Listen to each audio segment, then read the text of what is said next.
Homeland Security or FBI saying, why are you going on the Clay Douglas show? My message to those guys that are listening this morning is go get a cup of coffee. Maybe you'll learn something. We both took the same oath, to defend the Constitution against all enemies, foreign and domestic. I don't recall there being an expiration date on that. I'm going to keep my big VA, keep my friends the same, keep the government out of my business, and y'all can keep the change. He is the free American, Clay Douglas. We know what we need. We know who to blame. Catch the Free American Hour, weekdays at 7 a.m. Pacific, 10 a.m. Eastern. I'll keep the USA and y'all can keep the change. For the podcast and more details, visit www.freeamerican.com or catch the podcast by phone by calling 832-999-8621. All right, good morning, ladies and gentlemen. Welcome to another edition of the Free American Hour. I'm your host, Clay Douglas, and my guest today is Kirk MacKinzie. His websites are defendruralamerica.com and silentnomorepublications.com. Hello, Kirk. How are you? Good morning. Welcome back. Welcome back, sir. You bet. Kirk, let me, if you will, tell me a little bit about Defend Rural America. Now, one of the things that I wanted to ask you about was this executive order on the rural councils, 13575, that Obama just put out. I mean, I read it, and I pretty much agreed with it up to a certain point. And that's the point where the government was going to get involved in it. What's going on? What's going on with that? Well, that executive order, if you look at who's the members of that council, that group that he's assembled, you effectively have created an entire government. He's picked people from almost every agency, including Homeland Security. So what he's really done is created a government that's going to rule over rural America. I mean, it's pretty amazing. So they take the same staff that he has to, run the government entire, and they have a separate meeting just to talk about how they're going to take control of rural America. So it's pretty remarkable. Well, they say there's a lot where rural America has so much to offer America, Well, they do have a lot to offer America, but I think they probably mean in the context of rural America has so much they can give up for their country. They have so much that we can take away.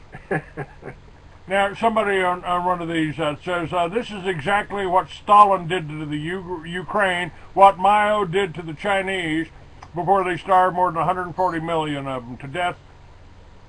This is exactly what's happening. I mean, we're in the middle of a Bolshevik revolution. I mean, most Americans may not realize it, but that's exactly what we're in the middle of. And, in Russia, after they took over, they basically were responsible for the deaths of about 50 million, what they called peasants. And if you look at it, peasant is simply a derogatory word for farmer. They go after land first and foremost because they do not believe in private ownership of land. They hate that concept. They believe it belongs to the community, the group at large. And in reality, that's just a substitute for saying it belongs to us. They want to have control over the land. And so the biggest chunk of land there is the farmers. So they go after the farmers. Well, and they did this in our country, earlier as well. So this is the second time they're taking a whack at the farms. What I've been trying to tell people, that anytime a communist regime takes over a country, like they did in Russia, like they did in China, like they did in South Africa, like they did in Rhodesia, they go after three classes of people in order. They go after the farmers first because they don't want you being able to feed yourself. They go after the intelligentsia next. That's anyone that's smart enough to know what the hell they're pulling. And third is they go after the veterans and the police officers that might still be loyal to the old regime. That'd be oath keepers, wouldn't it? Yeah, they do. That's pretty much the right way to go. And I think that the reason they go after the farmers is they don't, again, I think they want the land and they don't want the the people to have the resources to be self-sufficient. They want them to become dependent. Richard Kelly Hoskins is a real good author, an old friend of mine. Before he introduced me to the ex-wife, and he says that the foundation of every civilization is the self-sufficient family farm. I believe that. I think that's probably true.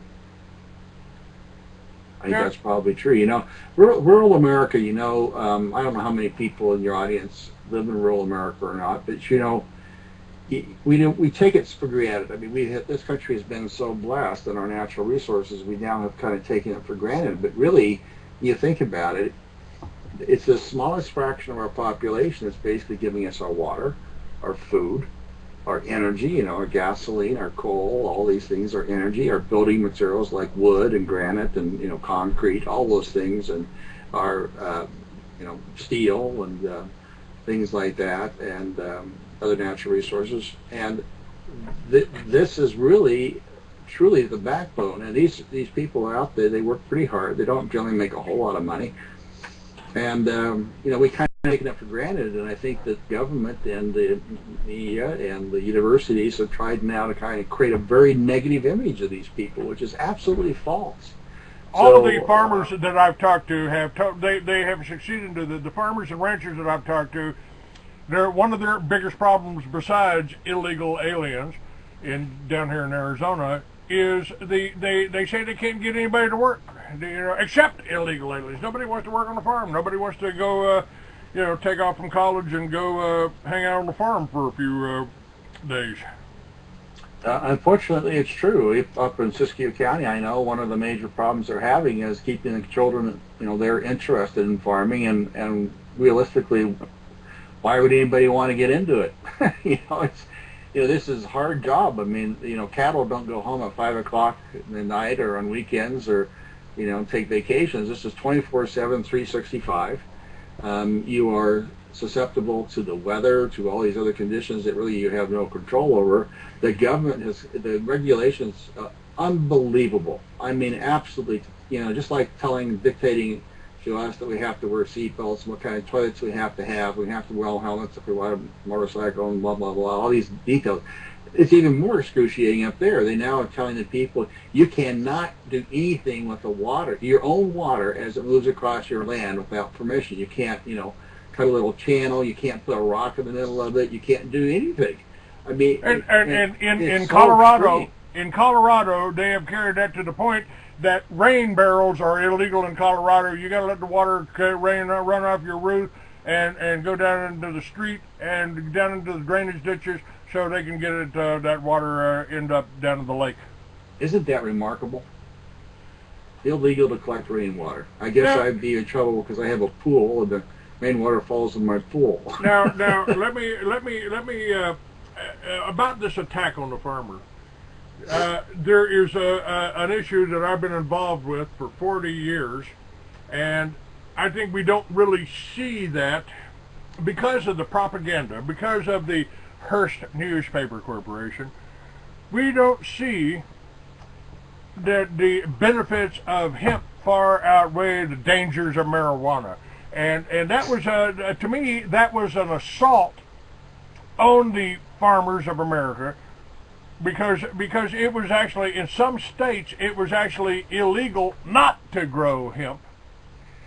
Our Declaration of Independence, our Constitution, our flag was made out of hemp, and they stole it from us. The communists stole it from us, and so you can grow it in Russia, you can grow it in China, and there's 10,000 products made out of hemp, and you can buy those products from China, but you can't make them here, you can't grow it here, and you can't have it here, because somebody might smoke it. As Ron Paul said, to get high smoking hemp, you'd have to have a joint the size of a telephone pole. What about that?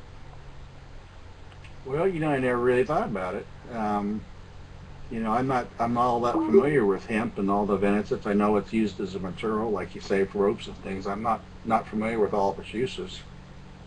But again, it's just another example. Now, I do see a national interest in.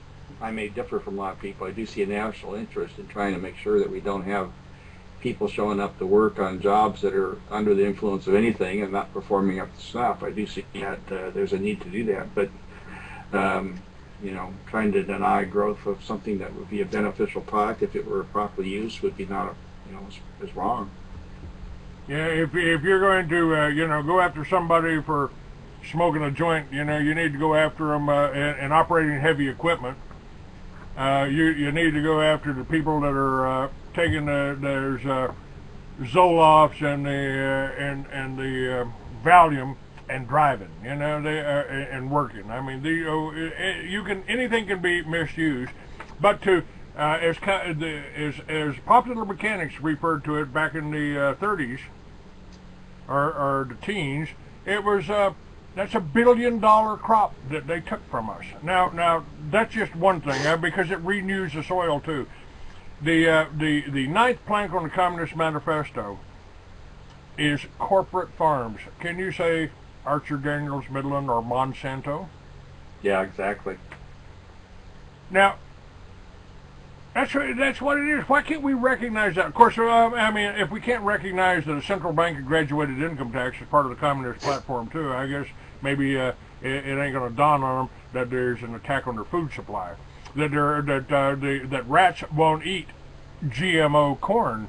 Isn't that an attack on rural America too?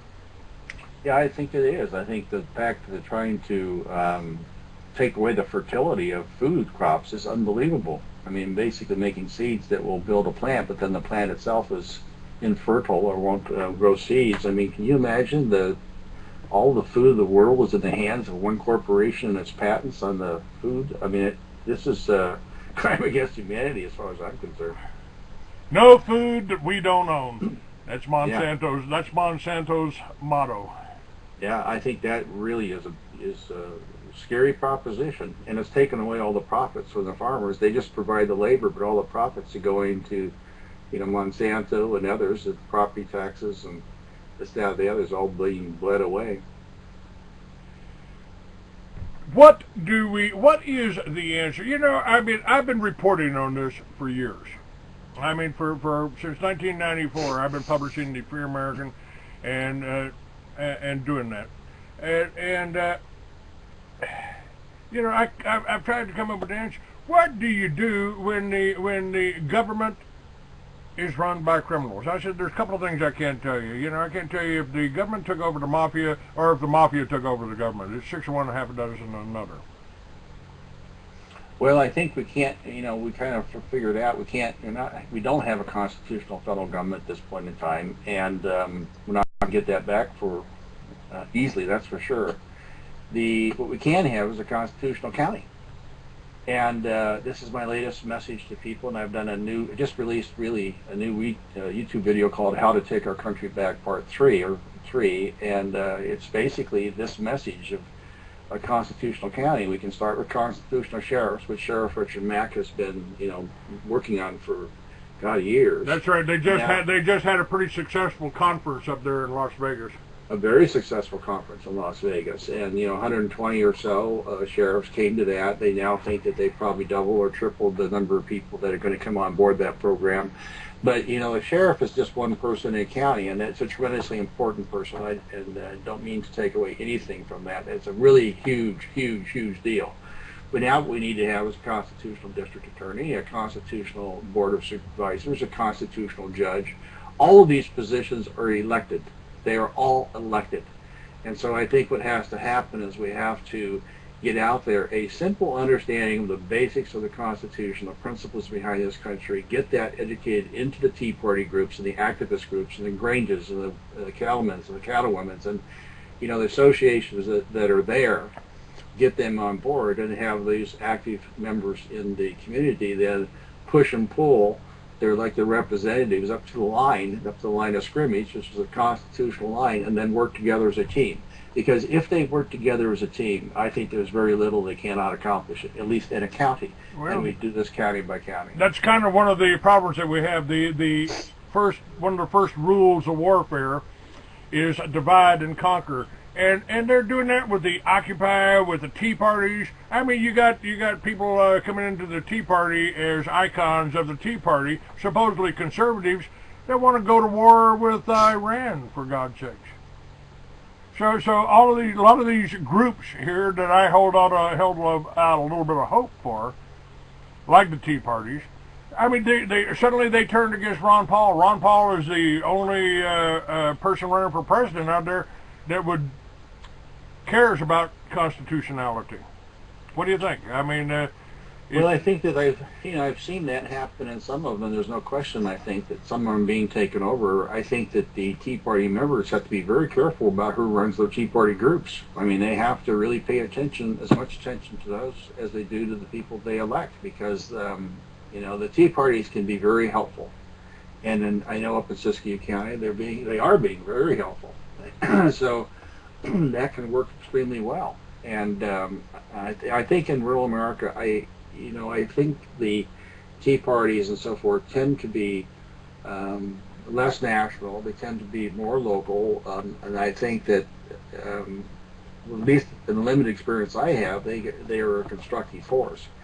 But they become a part of the whole solution. So they're part of the activist core, but that's not all there are. Up in Siskiyou County, we have the Siskiyou County Water Users Association. We have the Scott Valley Protect Our Water organization, both of which have sprung up to fight back this cause. We have the Granges, we have the Cattlemen, we have the Cattlewomen's Association, and others. And so the key here is to get them all working together, and that's happening in Siskiyou County.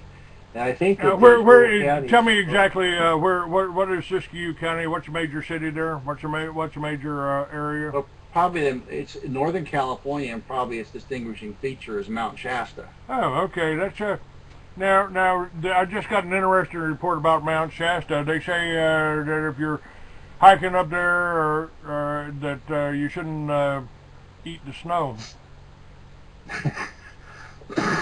Well, seems it's polluted with aluminum. It's contaminated with aluminum. Aren't our farms being contaminated with aluminum too? I've heard that. I'm not the expert on this area. I know that people believe that the skies are being, dropping up aluminum up the skies. I haven't seen the data. This is not something I've been following, so I can't tell you one or the other. But it is the northern part of California, right up against the Oregon border.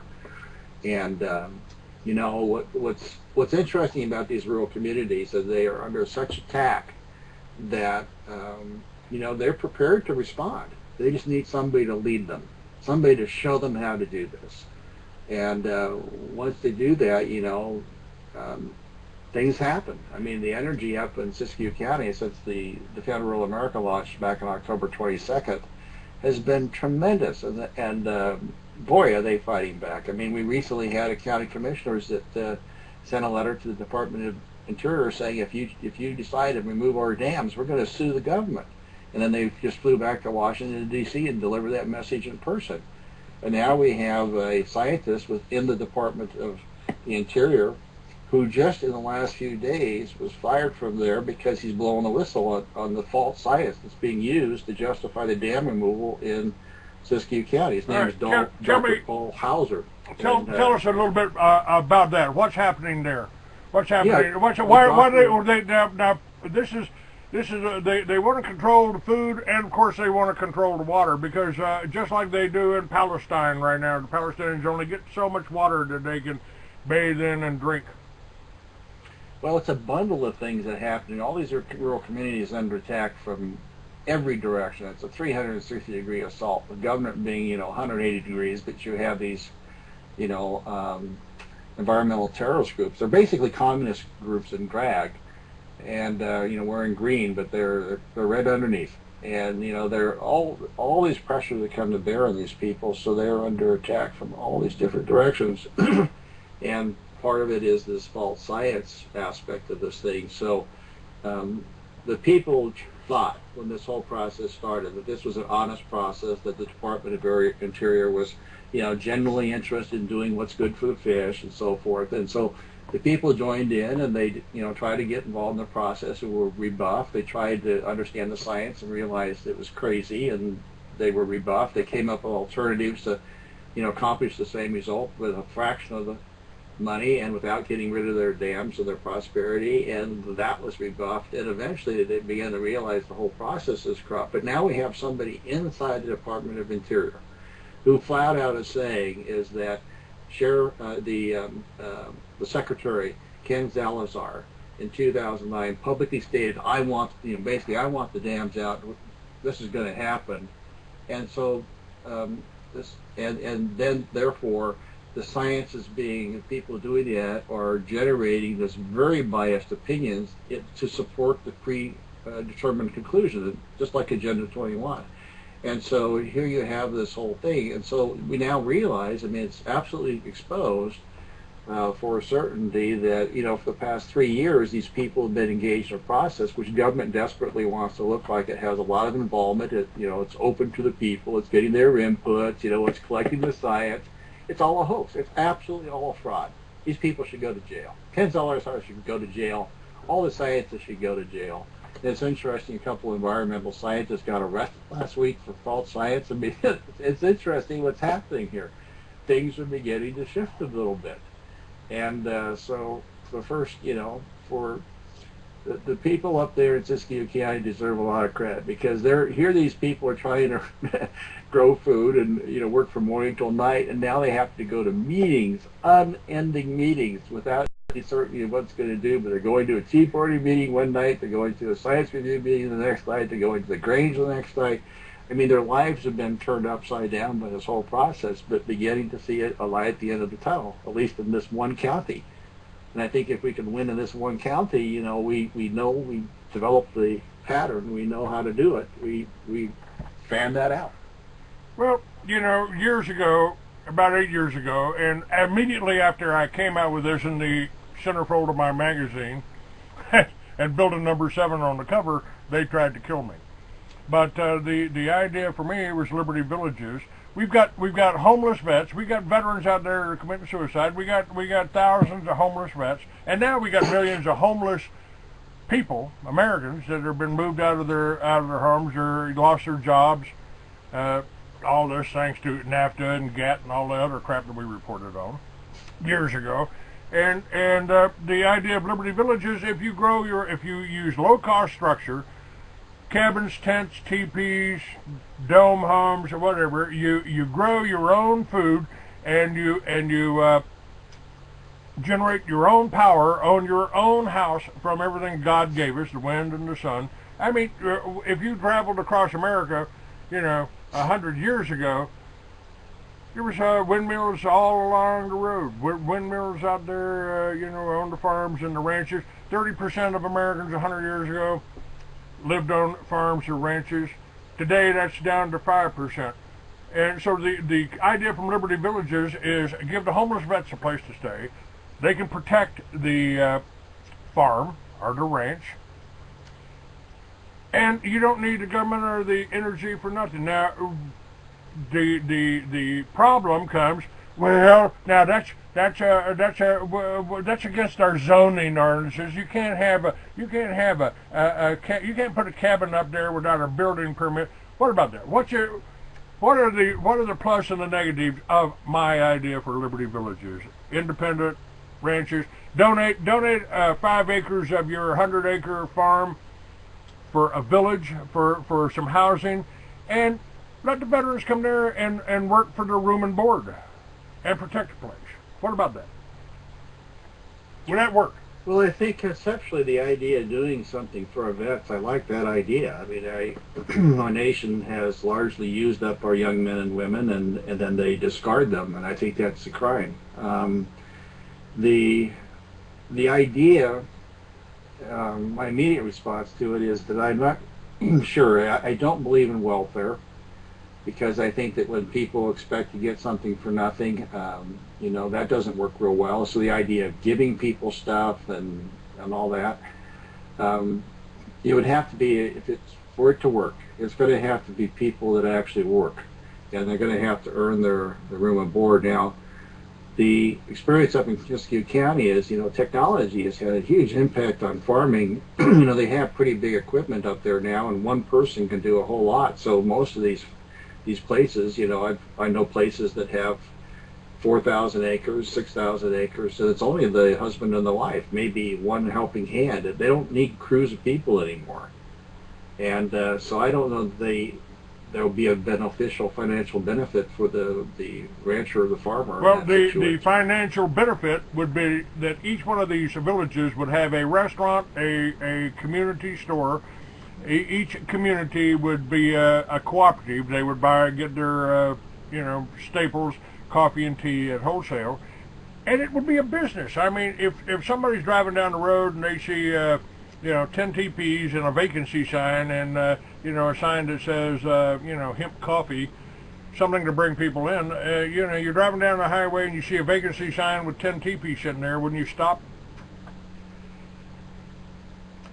Anyway, that's a concept I've had for a lot of years. I think it's workable because what's happening here, they have said the two generals hired by Texas have said that our border areas are war zones.